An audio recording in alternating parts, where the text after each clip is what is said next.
வணக்கம் அவர்களே. பிரான்ஸ்ல முக்கியமான ஒரு கல்வி சீர்திருத்தம் கொண்டு வரப்பட்டிருப்பதாக சொல்லப்படுகிறது. இந்த தொடங்கப் போற கல்வியாண்டிலிருந்து முக்கியமாக பல விடயங்கள மிக இறுக்கமான மாற்றங்கள், கிட்டத்தட்ட இது ஒரு பிரான்ஸ் புரட்சி, கல்வியில ஒரு பிரெஞ்சு புரட்சி என்று கூட சொல்லிக்கொள்ளலாம் என்ற அளவுக்கு வந்திருக்கிறது.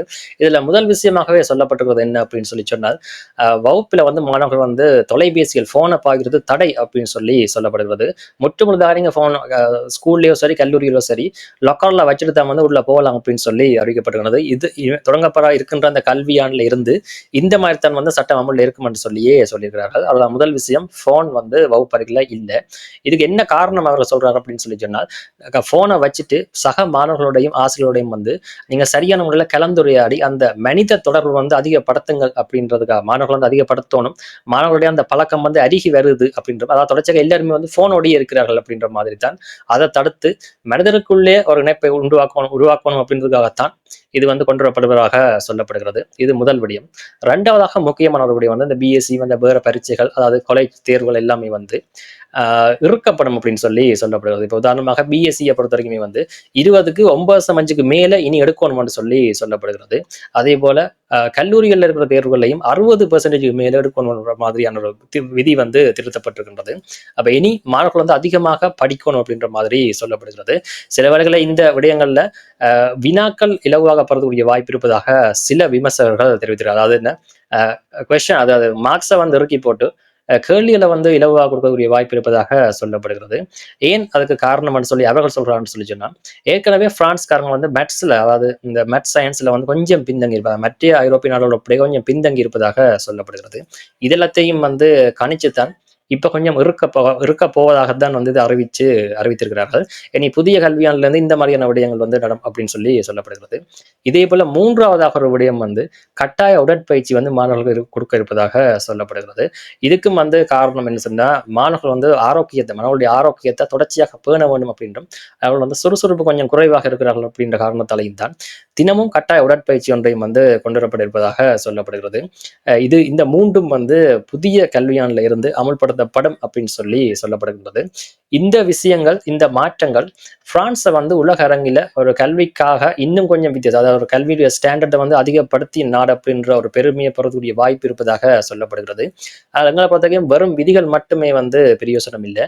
நீங்க அந்த விதிகளை கொண்டு இறுக்கி பிள்ளைகளை இன்னும் சரியான முறையில் அவுட்புட், அதாவது அவையோட ரிசல்ட்டாக இருக்கட்டும் சரி, பிரான்ஸுடைய கல்வி சம்பந்தமாக மாணவர்களை அதை எப்படி ஆக்குது, மாணவர்கள் எந்த இடத்துக்கு அந்த கல்வியை பயன்படுத்தி அந்த விதிகளை பயன்படுத்தி முன்னுக்கு வாரார்கள்ன்றதை தான் வச்சுத்தான் அளந்து கொள்ள முடியும். அப்ப அதுக்கு சில ஆண்டுகள் இருக்கக்கூடிய வாய்ப்பு இருக்கிறது.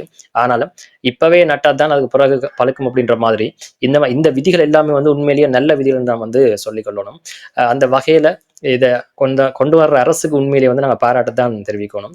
இந்த விடயங்கள்ல நாங்கள் சில விடயங்களை பார்த்தா, இது தமிழர்களுடைய, அதாவது தமிழ் குடும்பங்களோட, பிரான்ஸ்ல பாக்குறாங்க தமிழ் குடும்பங்களுக்குள்ள அம்மாக்களோ அப்பாக்களோ வச்சு பார்த்தா கூட அந்த வீடுகள்ல கூட இப்படியான ஒரு விடயம் இருக்கு. நீங்க வழியா பார்த்தா தெரியும். போன் பயன்படுத்தக்கூடாது அப்படின்றது கட்டாயம், படிக்க போன் பயன்படுத்தக்கூடாது அப்படின்றது இறுக்கமான ஒரு இதை பல வீடுகள்ல இருக்குது.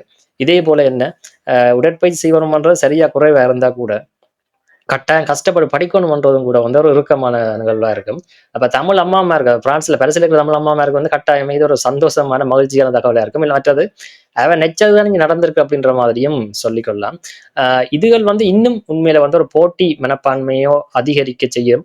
அதே போல இன்னொரு ஆரோக்கியமான போட்டி மனப்பான்மை மாணவர்களிடையே கொண்டு இந்த பரீட்சை தேர்வுகள்ல நாங்க இன்னும் கூட பெறணும் அப்படின்ற ஒரு தடை, அந்த தடைகளை தாண்டதுக்கு உரிய திறமைகளை வளர்க்கறதுக்குரிய சந்தர்ப்பங்களையும் கொடுக்கும் அப்படின்னு சொல்லி நாங்கள் நம்பிக்கொள்ளலாம். இதை ஏற்கனவே பிரான்ஸ்ல தமிழ் மாணவர்கள் பட்டைய கிளப்புறாங்க படிப்பு விஷயத்துல. அநேகமாக எல்லா அம்மா அப்பாவும் படிப்புகளை தான் பிள்ளையை கொண்டு வரபடினால, அதாவது என்ன உங்களுக்கு தெரியும், புதுசா சொல்ல தேவையில்லை. பிரான்ஸை பொறுத்தவரைக்கும் ஒரு தமிழர்களை பொறுத்தவரைக்கும் ஒரு குடியேற்றம் தான். அப்ப குடியேறி வரைக்கும் ஆரம்பத்துல எல்லாருமே படிச்சாக்கள் தாண்டி அச்சுறுத்தல்களை தாண்டி நாட்டை தாண்ட புலம்பெயர்ந்து வந்தவர்கள் தான் அதிகமான நாட்கள் என்று சொல்லணும். அப்படி இல்லாமல் வந்தா கூட மிகப்பெரிய அளவுல படித்து வந்தவர்கள் ஒரு மிக சிறு குழு தான். பெரும்பாலானவர் சாதாரணமாக தான் வந்தார்கள். சின்ன சின்ன வேலையில தொடங்கிதான் அன்றைக்கு இவ்வளவு இடத்துக்கு வந்திருக்கிறார்கள். ஆனால் என்ன, அவர்கள் திருமணம் செய்து அவர்களுடைய பிள்ளைகளை பற்றி அங்க பிரான்ஸ்ல படிக்க வைக்க கஷ்டப்பட்டிருக்கலாம். படிக்காம விட்டிருந்தா கூட, பிள்ளைகள வந்து சரியான முறையில படிக்கிறதுல வந்து மிக கவனமாக பிரான்ஸ் தமிழ் பெற்றோர்கள் வந்து கவனம் செலுத்தியிருக்கிறார்கள். அது மட்டும் தாண்டி, தமிழ வளர்க்கிறது, தமிழ் சம்பந்தப்பட்ட விடயங்களிலும் வந்து மற்றைய புலம்பெயர்ந்த நாடுகள விட பிரான்ஸ் தமிழர்கள் வந்து அதிகமான ஈடுபாட்டோட இருக்கிறார்கள். நீங்கள் எங்கேயாவது ஒரு புலம்பெயர்ந்த தமிழ் புள்ள நல்ல வடிவா சரளமா தமிழ் கதைக்குதுன்னு சொல்லி சொன்னா, அது அநேகமாக பிரான்ஸ் தமிழ் புள்ளையா இருக்கக்கூடிய வாய்ப்பு தான் இருக்கிறது. மற்ற நாடோட ஒப்பிடைக்க இது வந்து பிரான்ஸ்ல அது அதிகம். ஒரு இயல்புண்டே சொல்லுவேன். நீங்க ஜாழ்ப்பாணம் மாரியே கதைப்பாங்களா? ஜாழ்ப்பாண தமிழ் மாதிரி அப்படியே வந்து கதைச்சு கொள்வாங்கன்னு சொல்லிக்கொள்ளலாம். அதே போல தான் மற்றைய பாடங்கள்லயும் சரி, அதிகமாக பிரான்ஸ்ல அம்மாமாரும் சரி, அப்பாமாரும் சரி தள்ளி தள்ளி பிள்ளைய படிப்பித்துக் கொள்வதற்கு காரணம், அவ கஷ்டப்பட்ட மாரி பிள்ளை கஷ்டப்படக்கூடாது அப்படின்றது வந்து முதலாவது நோக்கமாவே இருக்கும். அப்ப அப்படி இருக்கைக்க பிள்ளைகளும் வந்து அதே போல பல இடங்கள்ல நாங்க கேள்விப்பட்ட வரைக்குமே வந்து அதாவது பிரெஞ்சுக்கு போட்டியா படிக்கிறதில்ல. எங்கண்ட பிள்ளைகளும் வந்து ஈடு இணையற்றவர்களாக தான் இருக்கிறார்கள் அப்படின்னு சொல்லி சொல்லப்படுகிறது. அது நாங்கள் சொல்லணும், வேற யாரும் சொல்லித்தான் தெரியணும்ன்ற எந்த தேவையுமே இல்ல. அது எங்களுக்கு தெரியும். இன்னும் இவர்கள் வந்து அதாவது இந்த வேகத்துல போறார்கள்.